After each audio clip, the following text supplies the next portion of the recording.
नमस्कार दोस्तों, हमारे चैनल में आपका स्वागत है। हम आज की वीडियो में बात करने वाले हैं हमारे देश की एक वीर सेना की कहानी। दोस्तों, हमारी भारतीय सेना में एक से बढ़कर एक जांबाज जवान शामिल हैं। साथ ही कई जवान ऐसे भी रहे जो सरहदों पर देश की रक्षा करते हुए शहीद हो गए।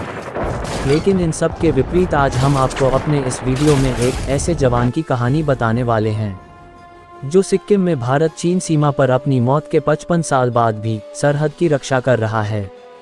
और आपको सुनने में थोड़ा अजीब जरूर लगेगा, लेकिन आर्मी के साथ साथ वहाँ के लोगों का भी ऐसा ही मानना है और दूर दूर से लोग यहाँ उनकी पूजा करने आते हैं।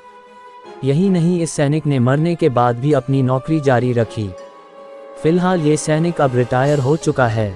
तो चलिए अब शुरू करते हैं उस जांबाज सैनिक के बस्ताब कहानी। भारत चीन की सीमा की कठोर ऊंचाइयों पर भारतीय सेना हमेशा बेफिक्री के साथ तैनात रहती है।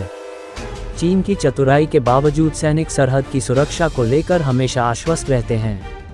लाख मुश्किलें आए, लेकिन यहाँ कोई भारतीय सेना का बाल भी बांका नहीं कर सकता, क्योंकि यहाँ सैकड़ों सैनिकों के साथ एक ऐसा सैनिक भी तैनात है जो दिखता नहीं पर यहाँ मौजूद है। जी हाँ, हम बात कर रहे हैं बाबा हरभजन सिंह की। बाबा हरभजन सिंह का जन्म 30 अगस्त 1946 को पंजाब के सरदाना गांव में सिख परिवार में हुआ था।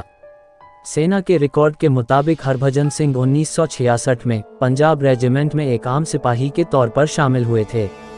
कुछ समय बाद उनकी तैनाती नाथुला में हुई और वहीं एक हादसे में उनकी मृत्यु हो गई। ऐसा कहा जाता है कि ये हादसा तब हुआ जब वो घोड़ों के काफिले को ले जा रहे थे। तभी वो वहां फिसल कर एक नाले में गिर गए।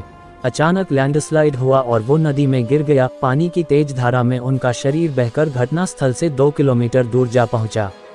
उनके शरीर को ढूंढने की काफ़ी कोशिश की गई। उस दिन काफ़ी बर्फबारी भी हुई, लेकिन फिर भी शरीर का कुछ पता नहीं चला।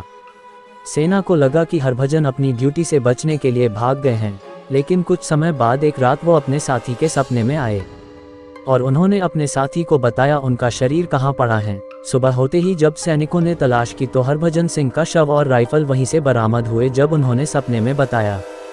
सेना से हरभजन सिंह को भगोड़ा मानने की गलती हो गई थी, इसलिए उन्होंने अपनी भूल को सुधारा और उनका अंतिम संस्कार पूरे सम्मान के साथ किया। कुछ समय बीता और कुछ समय बाद ही हरभजन ने अपनी टुकड़ी के एक सैनिक के सपने में फिर से आ गए और उन्होंने उससे कहा कि उनका शरीर गया है, लेकिन उनकी आत्मा अब भी ऑन ड्यूटी ही रहेगी। शुरू में तो सपने की बात को वहम मानकर किसी ने ध्यान नहीं दिया, लेकिन फिर बाद में साथी सैनिकों के साथ कुछ ऐसा होने लगा जो अजीब था। जैसे अगर किसी से कोई गलती होने वाली होती या उनके साथ कोई अनहोनी घटना होने वाली होती तो बाबा हरभजन सिंह पहले से ही सपने में आकर सावधान कर देते। साथ ही वहां ड्यूटी कर रहे सैनिकों का मानना तो ये भी था कि सिक्किम की भयंकर ठंड में भी किसी सैनिक को झपकी नहीं लग सकती थी, और अगर गलती से लग भी जाती तो उसे बाबा का थप्पड़ पड़ जाता था। सैनिकों को हमेशा ये एहसास होता था कि हरभजन सिंह हमेशा उनके साथ है। ऐसा नहीं है कि सिर्फ भारतीय सैनिकों को ही हरभजन सिंह के होने का एहसास हुआ हो, बल्कि कई चीनी सैनिक भी इस बात को मानते थे।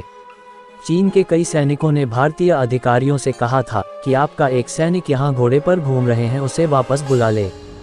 जबकि बात बड़े अधिकारियों तक पहुंची तो उन्होंने इस बात की तहकीकात की।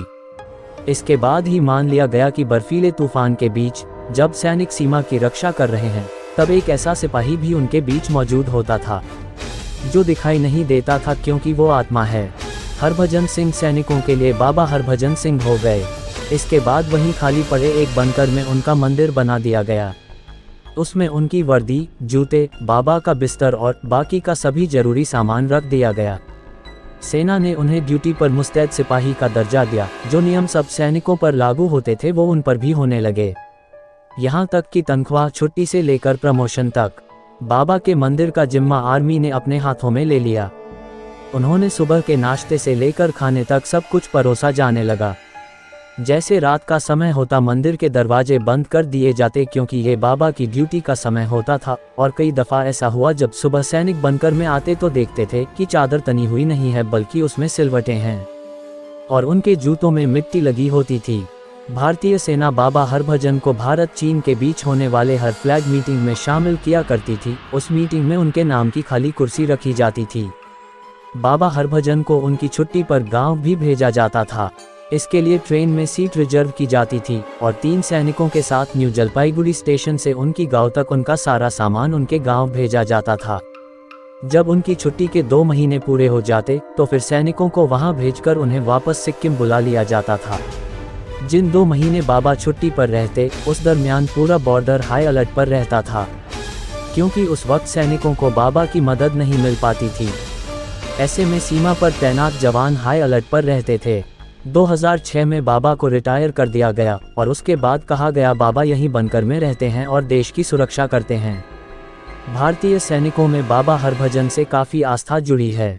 भारतीय सेना के जवान अपने ड्यूटी पर जाने के दौरान बाबा के मंदिर में मत्था टेकने जाते हैं। ऐसा माना जाता है कि बाबा हरभजन सिंह जेले पास से लेकर नाथुला पास तक भारतीय सीमा की रक्षा करते हैं। नाथुला में बाबा हरभजन की याद में 2 स्मृति स्थल बने हैं। इनमें से एक ओल्ड बाबा मंदिर जो ओल्ड सिल्क रोड पर बना, जबकि दूसरा न्यू बाबा मंदिर कहलाता है। यह नाथुला में ही है, लेकिन डोकलाम से नज़दीक है। यह न्यू बाबा मंदिर डोकलाम से सिर्फ 4 किलोमीटर की दूरी पर है। दोस्तों, क्या आप भी इनके बारे में पहले से जानते थे? क्या आपने भी मंदिर देखा है? अगर हाँ तो अपने अनुभव हमारे साथ कमेंट बॉक्स में ज़रूर शेयर करें। और अगर आपके पास कभी घूमने का समय हो तो नाथुला बाबा मंदिर जरूर जाएं। अगर आपको हमारी आज की वीडियो पसंद आई हो तो वीडियो को ज़्यादा से ज़्यादा लाइक करने के साथ साथ इसे अपने दोस्तों के साथ शेयर करना ना भूलें।